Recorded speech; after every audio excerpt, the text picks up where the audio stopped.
ഭഗവത് സിംഗ് ഇത് ചെയ്യില്ലെന്ന് ഉറപ്പ്. ഷാഫി സൈക്കോപാത്തോ അതോ IS ഭീകരനോ? കേരള ചരിത്രത്തിൽ മറ്റ് സമാനതകളൊന്നുമില്ലാത്ത നിഷ്ഠൂരമായ ഒരു കുറ്റകൃത്യമായിരുന്നു ഇലന്തൂർ ഇരട്ട നരബലി. സാമ്പത്തിക ഉന്നതിയും ആയുരാരോഗ്യ സുഖങ്ങളും ലക്ഷ്യമാക്കി നടത്തിയ മനുഷ്യക്കുരുതിയെക്കുറിച്ചുള്ള വാർത്തകൾ ഏൽപ്പിച്ച നടുക്കത്തിൽ നിന്നും ഇനിയും കേരള ജനത പൂർണ്ണമായും വിമുക്തരായിട്ടില്ല.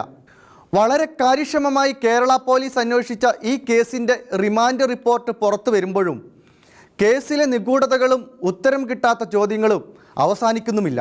പത്തനംതിട്ട ജില്ലയിലെ ഇലന്തൂർ പഞ്ചായത്തിലെ കാരംവേലി ആഞ്ഞിലിമൂട്ടിൽ കുടുംബം നാട്ടിൽ വളരെ പ്രശസ്തിയും കീർത്തിയുമുള്ള ഒരു കുലീന കുടുംബമാണ്. പരമ്പരാഗത നാട്ടുവൈദ്യന്മാരുടെ ഈ കുടുംബത്തിൽ നിന്നും ഒരിക്കലെങ്കിലും ചികിത്സ സ്വീകരിച്ചിട്ടില്ലാത്ത ആളുകൾ ആ നാട്ടിൽ കുറയും. ഈ കുടുംബത്തിൽ നടന്ന ഈ ഹീനകൃത്യം നാട്ടുകാർക്ക് തീർത്തും അവിശ്വസനീയമായിരുന്നു. ഇലന്തൂർ ആഞ്ഞിലിമൂട്ടിൽ വാസു വൈദ്യനും അദ്ദേഹത്തിൻ്റെ സഹോദരന്മാരായ ഗംഗാധരൻ വൈദ്യരും ഭാനു വൈദ്യരും തിരുമു ചികിത്സയിൽ പേരുകേട്ട നാട്ടുവൈദ്യന്മാരായിരുന്നു.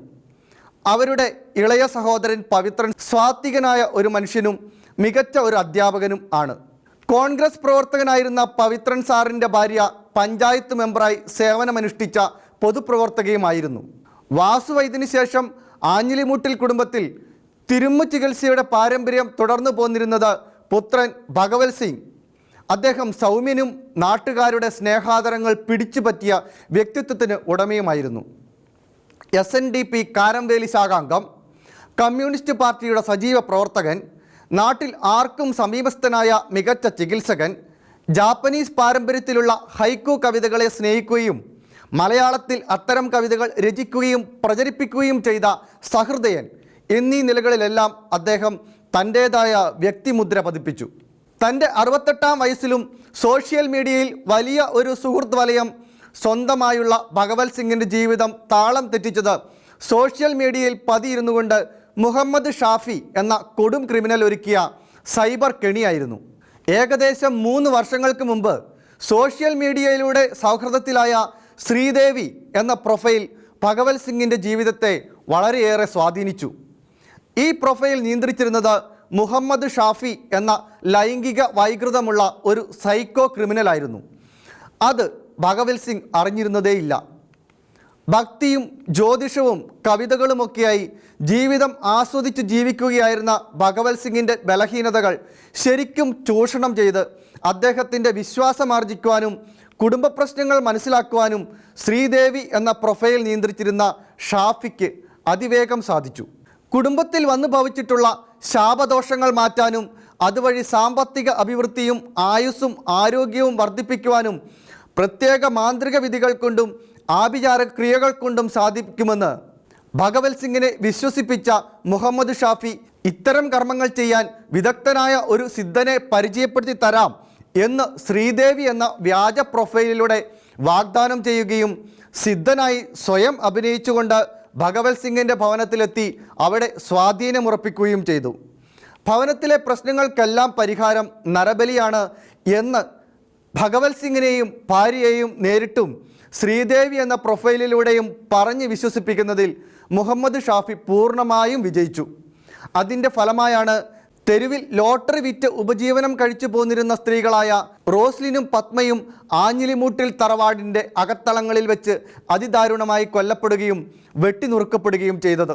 പോലീസ് റിമാൻഡ് റിപ്പോർട്ട് പ്രകാരം ബലാത്സംഗം, കൊലപാതക ശ്രമം, അടിപിടി, മയക്കുമരുന്ന് കള്ളക്കടത്ത് തുടങ്ങി 10ഓളം കുറ്റകൃത്യങ്ങളിൽ മുൻപ് അറസ്റ്റ് ചെയ്യപ്പെട്ടിരുന്ന മുഹമ്മദ് ഷാഫിയാണ് ഈ ഇരട്ട കൊലപാതകങ്ങളുടെ മുഖ്യ സൂത്രധാരനും കാർമ്മികരനും 1-ാം പ്രതിയും.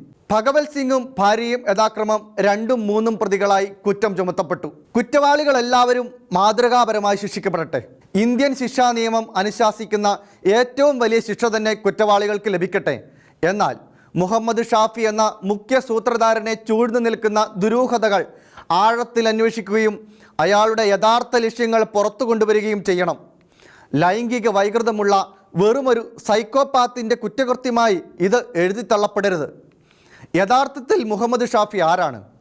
അയാൾക്ക് എങ്ങനെയാണ് വലിയ ലോറിയും വാഹനങ്ങളുമൊക്കെ സ്വന്തമായത്? 75 വയസ്സുള്ള വയോധികയെ 2020 പൈശാചികമായി ബലാത്സംഗം ചെയ്ത കേസിൽ അയാൾ എങ്ങനെയാണ് ജാമ്യത്തിലിറങ്ങിയത്? ജാമ്യം കിട്ടി എറണാകുളത്ത് ഹോട്ടൽ നടത്താനും ഇത്തരത്തിൽ കൊലപാതകങ്ങൾ ആസൂത്രണം ചെയ്ത് നടപ്പാക്കാനും അയാൾക്ക് എങ്ങനെയാണ് കഴിയുന്നത്? അയാളുടെ പിന്നിൽ ആരെങ്കിലും ഉണ്ടോ? കേരളത്തിൽ സ്ലീപ്പിംഗ് സെല്ലുകളും ആക്റ്റീവ് സെല്ലുകളുമൊക്കെയായി ഐസിസ് സാന്നിധ്യം തെളിയിക്കപ്പെട്ടതാണ്. ഐസിസ് മാതൃകയിൽ കഴുത്തറുത്ത കൊലപാതകങ്ങൾ നടത്തുന്ന ഇയാൾ ഐസിസ് പരിശീലനം ലഭിച്ചിട്ടുള്ള ഭീകരനാണോ?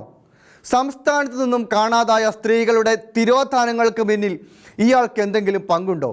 സംസ്ഥാനത്തെ ലവ് ജിഹാദുമായി ബന്ധപ്പെട്ട പെൺകുട്ടികളെ വലയിലാക്കാൻ അറബി മാന്ത്രികം പോലെയുള്ള ആഭിചാര ക്രിയകൾ നടക്കുന്നതായി തെളിയിക്കപ്പെട്ടിട്ടുള്ളതാണ്. 60 വയസ്സോളം പ്രായമുള്ള രണ്ടാം പ്രതി ലൈലയെ വശീകരിക്കാനും അവരുടെ ഭർത്താവിൻ്റെ കൺമുൻപിൽ വെച്ച് ലൈംഗിക ബന്ധത്തിൽ ഏർപ്പെടാനും ഇയാൾക്ക് എങ്ങനെ കഴിയുന്നു? ഇത്തരം ഉത്തരം കിട്ടാത്ത ചോദ്യങ്ങൾ അനവധിയാണ്. പഴുതടച്ചുള്ള അന്വേഷണം നടത്തി മുഹമ്മദ് ഷാഫിയെക്കുറിച്ചുള്ള എല്ലാ സത്യങ്ങളും പുറത്തു കൊണ്ടുവരണം.